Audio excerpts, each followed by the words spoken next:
It was the weight that gave it away. Not a sound, not a flash of anything, just a backpack that was a few grams heavier than a child's backpack has any right to be, and a guard who'd carried enough of them to feel the difference. That's how it started. Something that small. A bag that weighed a little too much on an ordinary Tuesday morning, and a man whose hands had learned over the years to notice things that other hands wouldn't. If anyone else had picked up that bag that morning, this whole story never happens. The thing stays hidden, and I don't like to think about where that would have led. But I'm getting ahead of myself. Let me slow down and tell it properly, because the proper telling is the only way you'll feel what we felt. My name is Reuben. For several years I was part of the close protection arrangement around one of the royal family's younger children, and I'm going to be careful, all the way through this, about exactly which child and exactly when and exactly where, because protecting a child means protecting their privacy too, and I take that as seriously now as I did then. So I'll keep the details soft. I'll just say, a young princess, a little girl, one of the children who lives with the constant strange double life of being both an ordinary kid and a person the whole world feels it has a claim on. That's a hard thing, by the way, that double life. People don't think about it. They see the photographs and the waves from the balcony, and they imagine it's all fairy tale. But for a child, it means that the ordinary freedoms every other kid takes for granted, wandering off, being unwatched for an hour, being genuinely alone, are things they can almost never have. There's always someone nearby, always an eye on them, us, people like me. We try to make ourselves invisible to give them the feeling of ordinary freedom, even when the reality is that they're among the most watched children alive. We get good at it. We become a kind of furniture they stop noticing, and that's the goal, for the child to feel free even while being kept safe. I loved that part of the job. I'd come from the harder, sharper end of protection, the adult details, the public engagements, the constant low hum of threat assessment. And being moved to a child's detail was like stepping out of a cold wind into a warm room. The stakes were just as high, higher even, but the texture of the days was completely different. School runs, playground duty, standing at the edge of a birthday party trying to look like part of the wallpaper. There's a sweetness to it that I wasn't prepared for. And the little girl, I'll just tell you, she was sharp as a tack, funny, stubborn, with a particular serious way of explaining things to you as if you were the child and she the adult. She had a backpack she loved. Kids and their backpacks. It was covered in the little badges and keyrings and bits of nonsense that children attach to the things they own, the way they mark their territory in the world. That backpack went everywhere with her, which turned out to matter enormously. It was autumn. A bright cold one for once, not the gray drizzle but the other kind. Hard blue skies and a bite in the air and leaves coming down gold and red and crunching underfoot. The kind of morning that makes you glad to be outdoors even when it's freezing. The kind where the kid's breath comes out in clouds and they think it's the funniest thing in the world. It was a school morning, an ordinary one. I was on the detail that handled the morning routine, the getting out the door, the journey, the handover at the other end. And part of that routine, every single morning, was the bags. We checked the bags. Not in a dramatic way, not in a way the child even really noticed. It was just part of the flow, part of the invisible care that surrounded her. Bags got a quick check, the way everything around her got a quiet check, all day, every day, by people she mostly didn't even see doing it. That morning I picked up her backpack to move it to the car, and my hands stopped.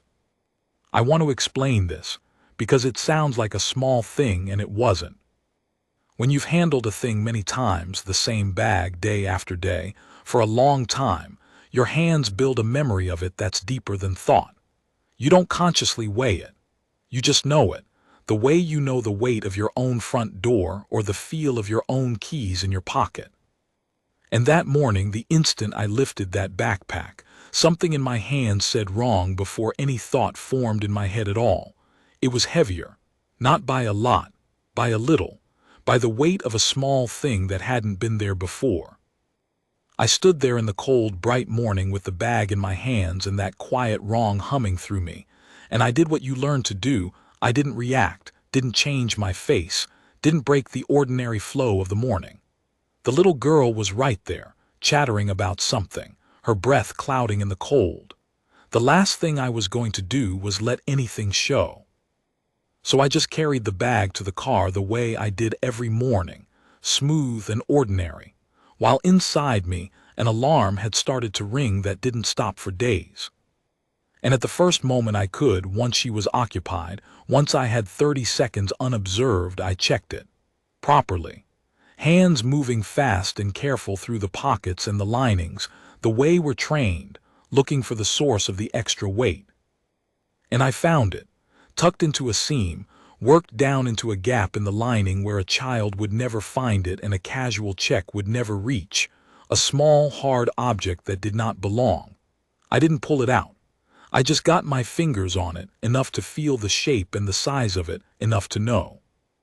It was a tracker, a device for knowing where someone was at all times, hidden in a little girl's backpack, the backpack that went everywhere with her. I have felt fear in my career. Real fear, the operational kind, the kind that comes in fast and sharp when a situation goes wrong. But I'm not sure I've ever felt anything quite like what went through me crouched over that backpack in the cold, bright morning. Because every other fear I'd known was about a moment, a threat in front of you here now that you deal with and then it's over. This was different. This was the fear of realizing that something had been happening for an unknown length of time, in secret underneath everything. That while we'd all been doing our jobs, while the little girl had been living her watch-but-free double life, someone somewhere had been following her, not in person, through the bag, knowing where she was every minute of every day, her school, her home, her roots, her routines. The whole map of a child's life, laid out on a screen somewhere for a person whose face and name and intentions I did not know. And the worst of it, the thing that made my stomach turn over, was the same thing that had turned my stomach in other stories, the thing about access. That bag lived inside her protected world. To get a device into the lining of that backpack, someone had to have been close to her, close enough to handle her bag, unobserved, long enough to work a device down into a seam. This wasn't a long-lens threat from across a street. This was someone who'd been near enough to touch the thing she touched. And that meant the circle of people who could have done it was a circle of people who were supposed to be there. Trusted people, people in her orbit. The call was coming from inside the house, as they say. And I was crouched over a child's backpack, in the cold with that knowledge, and a little girl 10 feet away laughing at her own breath in the air. Now, this is where my story is different from some of the others you might have heard, because I did not do what the guard in those stories does. I did not decide to investigate it myself, alone, off the books, because I didn't trust the system. I want to be honest about why. Partly it was the training. When it's a child, the protocols around reporting a threat are absolute, and you do not freelance with a child's safety, ever, full stop. But partly, honestly, it was that this was so far beyond me. A device in a child's bag, planted by someone with inside access, that wasn't a thing for one guard to be clever about. That was a thing for the full weight of the protection apparatus to come down on, fast and hard and coordinated. The smartest, bravest thing I could do was not to play detective. It was to raise the alarm correctly and immediately, and let the machine do what the machine was built to do. So that's what I did. The moment the little girl was safely handed over and secure, and I made absolutely certain she was secure first, that came before everything, I went up the chain, fast, clear. No drama, no speculation, just the facts. Extra weight, location in the lining, shape consistent with a tracking device, did not remove it, recommend immediate specialist response. And I watched the alarm I'd been carrying spread outward from me into the whole system, the way a stone's ripple spreads across water. And within a remarkably short time, the full, serious machinery of protecting a royal child had swung into motion around that little backpack. And then came the part that was, in its own way, the most frightening of all. Because the specialists came, and they looked at the device, and they made a decision that I understood completely, and that still made the hair stand up on my arms. They decided to leave it where it was. The logic was sound, cold but sound. If we simply ripped the tracker out, whoever was on the other end would know instantly that they'd been discovered, and they'd vanish, melt away. And we'd be left having neutralized one device while never learning who'd planted it, or why, or whether they had other ways in, other devices, other plans. A person with inside access and the will to track a child is not a person you want to merely spook. You want to catch them. And to catch them, you have to let them keep believing their secret is safe, just long enough to follow the thread back to its source. So the decision was made. The device would stay carefully managed, with the child's actual safety now wrapped in layers of protection she'd never see, every contingency covered. But to the watcher on the other end, nothing would appear to have changed. The little girl would go about her watch-but-free life, her bag on her back, and the tracker would keep telling its silent story to whoever was listening. While, in the shadows, a quiet and very serious hunt began for the person at the other end of the signal. And I was going to be part of that hunt, because I was the one who knew her routine best. I was the one who'd feel it in my trained hands and my trained eyes if anything else changed. For the next several days I would walk beside a child I'd sworn to protect, knowing she was being tracked, knowing the tracker was still live, smiling and ordinary on the outside, while inside I carried a fear I couldn't show and a vigilance I couldn't relax. Watching everyone, wondering who, waiting for the thread to lead somewhere. What it led to, who was on the other end, and what they wanted is the next part of the story. And I'll tell you now, it was not a foreign agent, and it was not a kidnapper, and it was not any of the dramatic things I'd braced myself for in those first cold hours. It was sadder than that, and in some ways more frightening, because it was closer. I won't pretend the next few days were anything other than the hardest of my career. Every morning I'd do the routine, the getting out the door, the bags, the journey, the handover, and every morning I'd pick up that backpack, the one I now knew was tracking her, and I'd carry it to the car with a perfectly ordinary face, while inside me something was screaming. The little girl never knew. That was the whole point, and it was also the hardest part. She'd chatter at me about her day, about her friends, about some drama in the playground, and I'd respond the way I always did, warm and easy, while carrying a secret about her own safety that I couldn't share and she was too young to need to. You learn in this job to hold two completely different things in yourself at once, the calm outer surface and the churning inner depth, but holding it around a child, around a trusting, chattering, oblivious child, that was a different order of difficulty.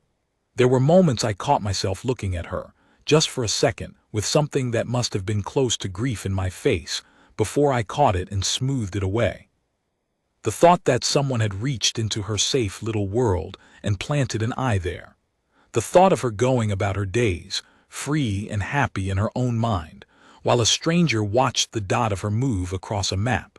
It made me want to put myself between her and the whole world. But the job wasn't to feel. The job was to watch, so I watched. The hunt in those days was happening on two levels. There was the technical level, the specialists working, in ways far above my understanding, to trace the device, to learn what they could about where its signal went and how it was being managed. That wasn't my world, and I won't pretend to explain it. And then there was my level, the human level, the watching. Because the technical people could chase the signal, but the signal only told you so much. The thing that was going to crack this open, everyone understood, was the access. Someone had put the device in that bag. Someone with the opportunity. An opportunity is a human thing. It's about who was where and when and near what. That was something I could watch for. That was something my trained eyes, that knew the rhythm of that child's days better than anyone, might catch.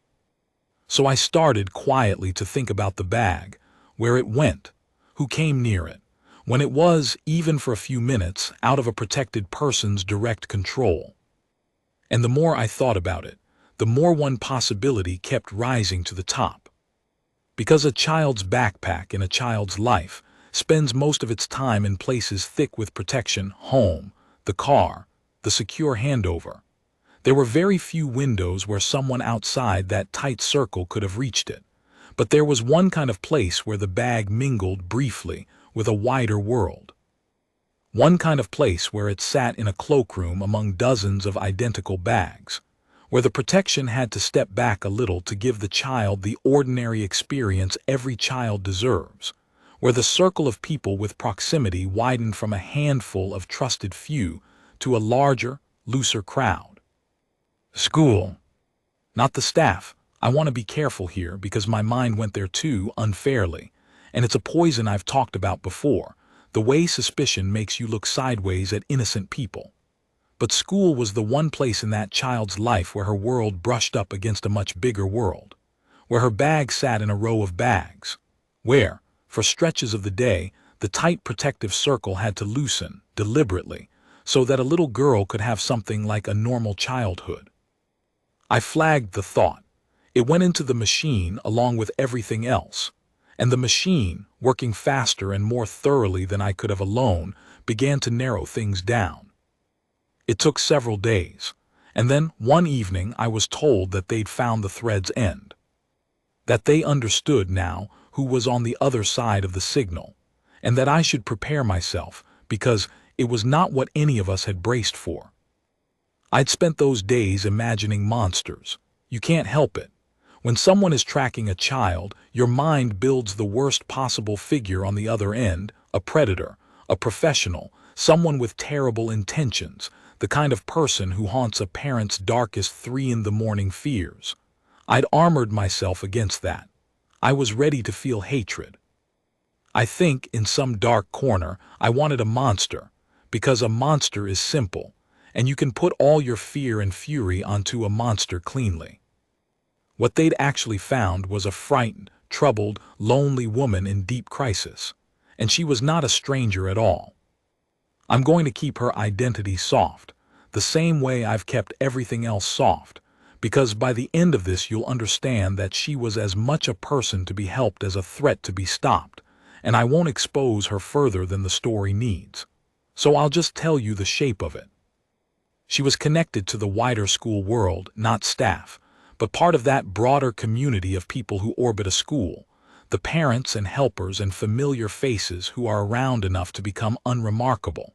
She'd had access, in the loose mingling of the cloakroom and the school day, to where the bags were. She was a familiar enough presence that no one would think twice about her being near the children's things. And she had used that ordinary, trusted proximity to do an extraordinary, frightening thing. But here's where it turned from a thriller into something else, something that has stayed with me far longer than fear would have. She was not tracking the little girl to harm her. She was not working for anyone. There was no plot, no ransom, no foreign hand. What the investigation uncovered when it finally understood her was a woman in the grip of a serious mental health crisis, a profound delusional fixation that had grown over months in the isolation of a life that had quietly fallen apart. She had become consumed by a fixed false belief about the child, a delusion. The specifics don't matter and aren't mine to broadcast, but the heart of it was that her unwell mind had built an elaborate, untrue, all-consuming story in which she was connected to that little girl, responsible for her, needed by her, and the tracker was, in the terrible logic of her illness, not a weapon but a tether. A way to feel close to a child her broken mind had fixated on. A way to soothe a delusion that gave her no peace. It was, I came to understand, the act of a person who was very, very ill. Not evil. Ill, and being ill had made her do something genuinely dangerous. I don't want to soften that, because a delusional fixation on a child is dangerous, however sympathetic its source. But the danger came from sickness, not malice, and that changed the texture of everything. I remember the moment I was told the full shape of it. I remember sitting very still and feeling all the hatred I'd been carefully armoring myself with just leak out of me. Because you can't hate that. Or I couldn't. I'd spent days steeling myself to face a monster, and instead I was looking at a tragedy. A human being so unwell that her own mind had turned a stranger's child into the center of a delusion, and driven her to do a frightening thing in the grip of a sickness she almost certainly didn't choose and couldn't control. That doesn't mean it wasn't serious. It was deadly serious. A person in that state, fixated on a child, is a real and genuine danger, precisely because the rules of normal behavior don't apply to a mind that ill. There's no telling what a delusion might demand next. The threat had to be ended completely and immediately, and the child kept absolutely safe. None of the sympathy changed that. You can grieve for a sick person and still recognize that they cannot be allowed anywhere near the child they've fixated on. Both things were true. Both things stayed true. But it did change how it ended. Because once we understood we were dealing with illness rather than malice, the response could be the right kind of response. Not a dramatic confrontation, not a punishment-first approach, something more careful. Something that would protect the child absolutely, while also recognizing that the person on the other end of that signal was not a criminal mastermind, but a human being who had fallen through every crack there is, and needed, alongside being stopped, to be helped. The plan for how to end it safely, completely, and with as much humanity as a frightening situation allows, is the last part of the story. And it taught me the thing I most want to leave you with. That the line between a threat and a tragedy is sometimes no line at all, and that the truest kind of protection guards everyone, even the person you started out being afraid of. The ending, when it came, was quiet, almost anticlimactic if you were watching from the outside. Which is exactly how these things are supposed to end, and almost never how the stories tell them. I'd braced in the back of my mind for something dramatic, some confrontation, some scene. But the people who handle these situations well know that drama is the enemy. Drama is dangerous. With a person in a fragile, delusional state, the very last thing you want is a sudden, frightening, high-stakes confrontation, because you cannot predict how an unwell mind will react to being cornered, and the child's safety is the only thing that matters. So the real ending was the opposite of drama. It was careful. It was managed. It was, in the truest sense, gentle. Not because the woman deserved gentleness as a reward, but because gentleness was the safest tool for her and most of all for the child. The threat was ended completely. I can tell you that much, and I can tell you it was done without the little girl ever being exposed to a single frightening moment of it. The device was dealt with. The woman was, in the careful language of these things, addressed, which meant in this case that she was stopped, and that the relevant services intervened, and that she was taken not into a story of punishment but into a story of care, into the hands of people who could actually treat the illness that had driven her to it. Mental health professionals. Real help. The kind of help she had clearly needed for a long time before any of this, and never gotten, which was part of how it had grown so far in the dark. The child was safe. That was the headline. The only headline that ever really mattered. She was safe, and she had never been in a single moment of conscious danger throughout the entire thing, because the people around her had done their jobs, had found the device, had resisted the urge to simply rip it out, had run the patient careful hunt, and had ended it in the one way that kept everyone safe, including the troubled woman at the center of it. But I want to tell you about the part that wasn't in any report. The part that changed how I think about my whole job, and maybe about people in general. A few weeks after it was all over, I learned a little more about the woman. Not officially, just the human details that filter through, the way they do. And what I learned was a portrait of a life that had quietly collapsed. She'd suffered losses, real, heavy ones, the kind that can break a person who's already fragile. She'd become isolated. The supports that hold most of us up, the people and structures that catch us when we start to fall, had one by one fallen away from her, until she was alone with an illness that no one was treating, in a silence that let it grow. And in that silence, her sick mind had reached out and fixated on a child it had decided to love, because the illness needed something to hold on to, and a bright, visible, beloved little girl was what it found. It's a horrible thing, what she did. I don't want to romanticize it. Planting a tracker on a child is a genuine violation and a genuine danger, and I will never pretend otherwise. But when I understood the whole of it, the losses, the isolation, the untreated illness, the slow, terrible logic of a delusion growing in the dark, I found that the fear and the anger I'd carried had transformed, somewhere along the way, into something much heavier and much sadder. Because I kept thinking, she fell through every crack there was. At so many points along her road, someone could have caught her, a doctor, a friend, a neighbor, a system that noticed a person in trouble and reached out before the trouble became a delusion and the delusion became a tracker in a child's bag, and no one did. She just kept falling, alone, until she landed somewhere that put a child at risk and put herself into the hands of the law and the protection apparatus. And by then, it was almost too late to be anything but a tragedy. I'd started out wanting a monster, and I ended up looking at a person who was, in her own way, a kind of casualty too, of illness and isolation, and all the quiet ways a society lets its most fragile people slip away unnoticed until they do something that finally forces everyone to look. I'll tell you the truth about the little girl, because it's the part that brings me the most peace. She never knew. To this day, as far as I'm aware, she has no idea that any of it ever happened. She went through that entire autumn, the tracker, the hunt, the danger, the careful ending, living her ordinary watch-but-free life, chattering about the playground, attaching nonsense keyrings to her backpack, being a kid. The whole frightening thing passed over her head like weather she never felt. And that, in the end, is the entire point of people like me. That's the job done right, not the dramatic rescue, the invisible one. The danger that comes and goes and the child never even knows it was there, because the adults around her caught it and held it and kept it away from her, in the dark, where it belonged. There's something almost sacred in that, I've come to think.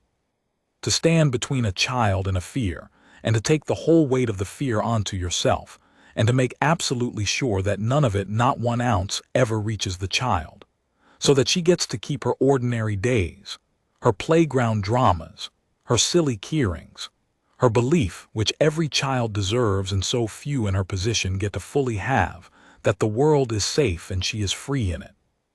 She got to keep that. We made sure she kept that. And she'll never know what it cost or that it cost anything at all, and that's not sad. That's the whole victory. That's exactly how it's supposed to be. I carried that backpack for her many more mornings after it was all over. New device gone, danger past, the bag just a bag again, light as a child's bag should be. And every single time I picked it up for the rest of my time on that detail, I felt the absence of the weight, the ordinary lightness of it. And it became, for me, a small private thing, almost a prayer. Light. Good. Nothing here but a child's things. I'd feel that ordinary lightness and I'd feel a gratitude so deep it's hard to describe. Because I knew now, in a way I hadn't before, exactly how much that ordinary lightness was worth. How much stood behind it. How many people, working in the dark, it took to keep a child's backpack nothing more than a child's backpack. People who hear this story want it to be a thriller, and the first part of it is the weight, the hidden device, the patient hunt, the dread. I understand the pull of that. There's a real fear in it, and fear makes a story move. But that's not what it's about to me. To me, it's about two things, and they sit strangely side by side. The first is the invisible work of protection, the truth that the best thing a guard ever does is the thing nobody ever sees. The danger that's caught and held and kept from a child so completely that the child never even knows to be grateful. We praise the dramatic rescues, the visible heroics, but the realest heroism in my whole career was a thing that left no trace at all, a frightening autumn that a little girl experienced as just another ordinary autumn, because that was the entire point. And the second is harder, and it's the thing I most want you to carry away.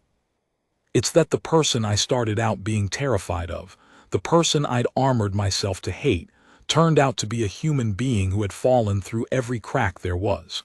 Not a monster, a casualty, and that the truest kind of protection, the kind I came in the end to believe in, doesn't just guard the child.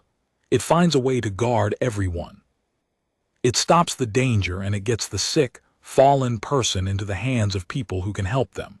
Because she was a person too, broken in ways that weren't entirely her fault. And a world worth protecting is one that doesn't simply discard the people who fall. I found a tracker in a child's backpack because it weighed a few grams too much. What came next was, yes, terrifying for those of us who carried it. But the little girl never felt a thing. And the woman who'd fallen so far got, at the very end of her falling, the one thing no one had given her on the whole long way down. Someone, finally, reaching out to catch her. That's the story, that's the whole of it. And every time I pick up a child's backpack now, even years later, even one belonging to an ordinary child in an ordinary life, my hands check the weight without my even telling them to. Light. Good. Nothing there but a child's things. It's the best feeling I know.